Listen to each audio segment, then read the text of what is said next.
Salut à tous, j'espère que vous allez bien. On se retrouve aujourd'hui pour la fabrication d'une nouvelle planche à découper en trompe-l'œil. J'avais déjà fait une vidéo à ce sujet. Si vous l'avez pas vu, je vous la mets juste ici en haut dans les fiches. La première version vous avait énormément plu, donc je réitère l'opération avec un autre motif comme vous l'avez vu sur la miniature, sachant que j'ai gardé à l'esprit le fait que ça soit relativement facile à faire pour que ça soit accessible au plus grand nombre. Mais assez parlé, on attaque tout de suite et on commence comme d'habitude avec les plans. Au niveau de la conception, voilà comment on va s'y prendre. Nous allons faire donc 3 longueurs avec 3 essences différentes, du noyer américain, du noyer français et du frêne. On va les profiler, on va les découper avec une pente de 30 degrés de chaque côté, un petit peu comme des lingots si vous voulez, et on va les assembler en bois de boue de cette manière là. Voici le bois qu'on va utiliser, donc bon, j'ai déjà raboté tout à la bonne épaisseur, on va être sur une épaisseur de 25 mm. On a donc un joli morceau de frêne, un morceau de noyer noir américain et 2 petits morceaux de noyer commun, donc noyer français ou noyer européen, c'est la même chose. Voilà, donc on va partir sur ces 3 nuances, comme ça on aura 3 couleurs différentes. L'important c'est ça, l'important c'est d'avoir 3 nuances de bois différents. Bon, évidemment vous n'êtes pas obligé d'utiliser les essences que je vais utiliser là, mais restez sur des feuillus, pas de résineux s'il vous plaît. Ne partez pas non plus sur des bois dont la densité sera trop faible, par exemple du tilleul. Le tilleul c'est un bois qui est beaucoup trop tendre et là c'est une planche à découper hein. Donc faut que ça soit résistant, faut que ça soit un bois dur qui puisse résister dans le temps hein, tout simplement hein. Vous l'aurez également compris, l'important c'est aussi d'avoir 3 couleurs qui soient bien distinctes. Le but c'est d'avoir suffisamment de contraste pour que l'effet trompe-l'œil soit justement remarquable, sinon ça sert à rien. Allez, on passe aux découpes.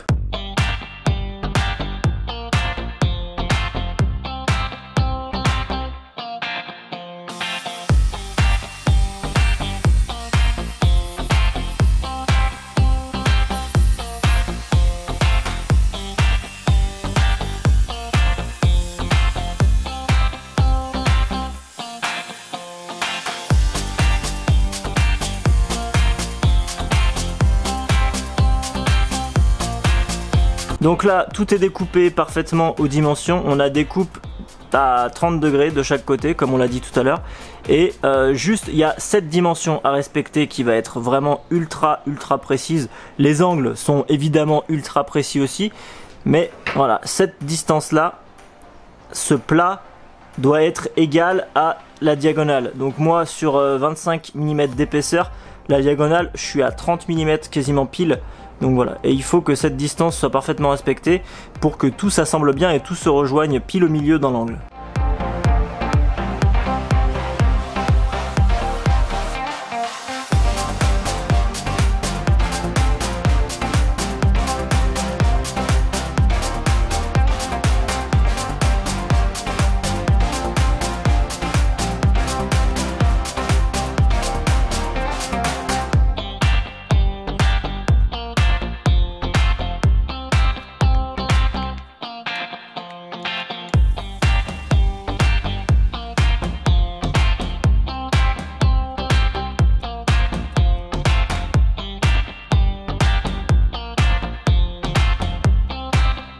Une petite précision par rapport au collage, donc vous voyez j'ai fait 2 petites cales en triangle pour pouvoir mettre des serre-joints parce que là cette forme là avec des sangles ça ne fonctionne pas. Contrairement à la première planche à découper que j'avais fait, là on peut pas utiliser des sangles élastiques malheureusement parce que c'est quand même très pratique, mais ça fonctionne pas. Donc voilà, on est obligé de faire un petit montage comme ça. Là c'est simplement du contreplaqué, j'ai coupé à la scie sauteuse à la dimension en laissant un peu plus petit pour que justement on ait une marge en dessous pour pouvoir serrer. Et là ça plaque nickel hein. On a toute la colle qui chie. D'ailleurs pour rappel, la colle que j'utilise tout le temps, mais bon là pour les planches à découper c'est absolument ce qu'il faut, c'est la Titebond 3 Ultimate. La 3 elle est ce qui est bien c'est qu'elle a un temps de séchage un petit peu plus allongé. Parce que la version 1 et la version 2 sèchent vraiment très vite, donc on n'a vraiment pas le temps de faire des ajustements, il faut être hyper rapide. Là elle est un petit peu plus lente, mais surtout elle est certifiée pour le contact alimentaire. Et ça c'est absolument indispensable si vous faites une planche à découper, hein. On ne met pas n'importe quelle colle pour de l'alimentaire.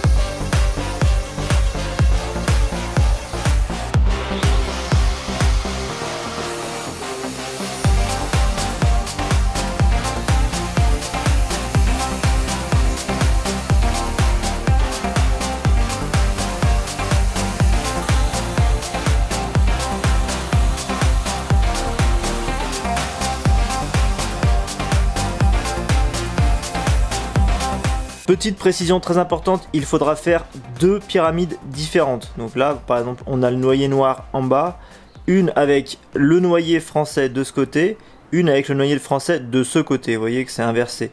Là, le frêne et le noyer sont inversés par rapport à ici. Parce que malheureusement, tous les morceaux ne sont pas identiques. Donc pour avoir l'effet de trompe-l'œil, il va falloir faire ces 2 motifs-là. Pour l'épaisseur des tranches, moi j'ai fait 2 cm. C'est totalement arbitraire. Vous pouvez faire l'épaisseur que vous voulez, 3, 4, 5 cm, il n'y a pas de souci. Essayez de ne pas descendre en dessous de 2 cm quand même, parce que sinon ça risque d'être un petit peu léger. Bon, maintenant, place au collage.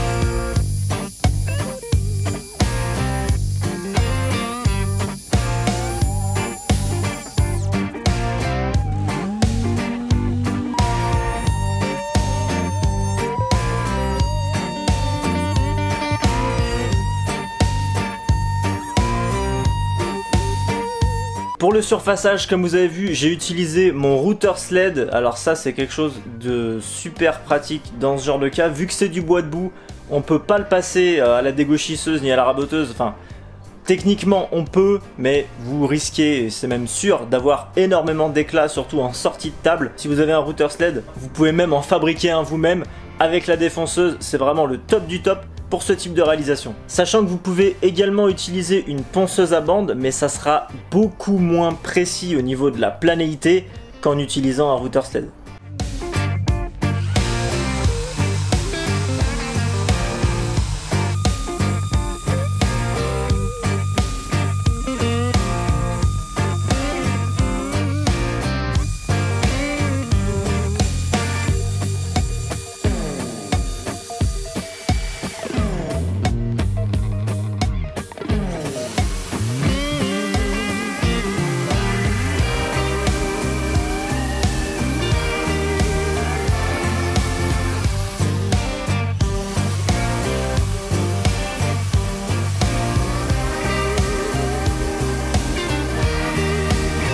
Pour la finition, moi ce que je vous recommande, c'est ça. C'est de l'huile de paraffine. Et l'intérêt, c'est qu'en fait, c'est de l'huile minérale et pas de l'huile végétale. Donc, premièrement, c'est alimentaire, 100%, il n'y a aucun risque. Deuxièmement, c'est une huile qui ne rancit pas parce que justement, c'est une huile minérale. Si vous mettez de l'huile d'olive, de l'huile de lin sur des planches à découper ou des dessous de plat, le problème, c'est que ça va rancir et voilà, l'huile va s'abîmer, s'altérer entre guillemets, et sur une planche à découper, ça peut même altérer le goût de certains aliments. Donc voilà, faut le savoir. Ça se trouve en pharmacie pour, je crois, 2 euros, 3 euros. Vous avez un flacon comme ça de 250 ml. Donc c'est vraiment le top du top pour ça.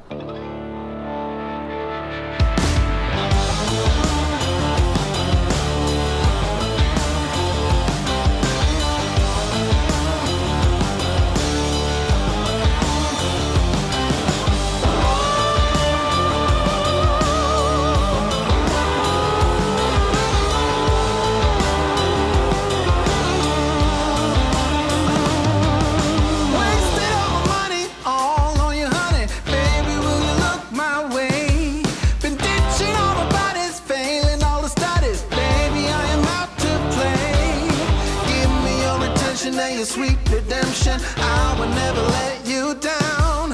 Will it ever get sunny? Oh, I wonder, honey. Pour l'application, faut pas hésiter à en mettre quand même un petit paquet parce que le bois va absorber l'huile.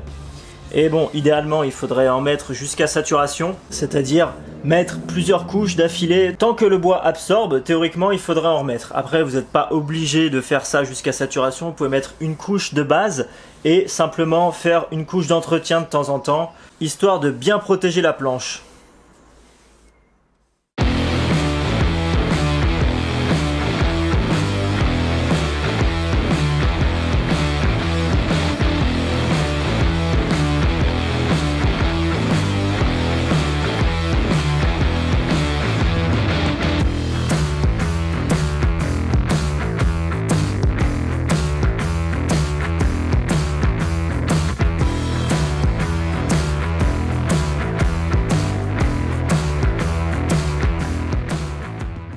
vais maintenant vous apporter quelques précisions sur la fabrication de cette planche à découper ou dessous de plat, on peut faire les deux, il n'y a pas de problème. Au final, c'est beaucoup plus compliqué que ça en a l'air et c'est également plus compliqué que ce que je pensais. Donc ça, c'est quelque chose à savoir. Au niveau des coupes, bon, si vous êtes parfaitement précis, vous n'aurez pas de soucis. En fait, plus vous êtes précis dès le départ, moins vous aurez de soucis à la fin. Le problème, c'est à l'assemblage final en fait. À l'assemblage final, tous les petits triangles que vous aurez assemblés vont devoir s'assembler entre eux. Et si vous avez un décalage, ne serait-ce qu'un dixième de degré, sur tous les morceaux, bah, tout ce décalage va s'accumuler et du coup vous allez avoir des trous, des jours qui vont être plus ou moins énormes en fonction de la précision que vous aurez dès le départ. Donc ça c'est le premier point. Deuxième point, moi ma réalisation est loin d'être parfaite. Je pense que je vais refaire un essai. Du coup maintenant que j'ai une expérience de ce type de réalisation, je vais refaire une planche. Je vous mettrai d'ailleurs la réalisation en photo sur Instagram et Facebook. Donc si vous ne me suivez pas sur ces réseaux là, je vous invite à le faire. Je vous mets les liens dans la description. Et puis au niveau de l'épaisseur, vu que j'avais pas assez de longueur, j'ai fait au mieux. Du coup j'avais coupé à 2 cm d'épaisseur pour les tranches. C'est trop peu. Franchement c'est trop peu parce qu'après il faut surfacer, donc vous allez avoir une perte.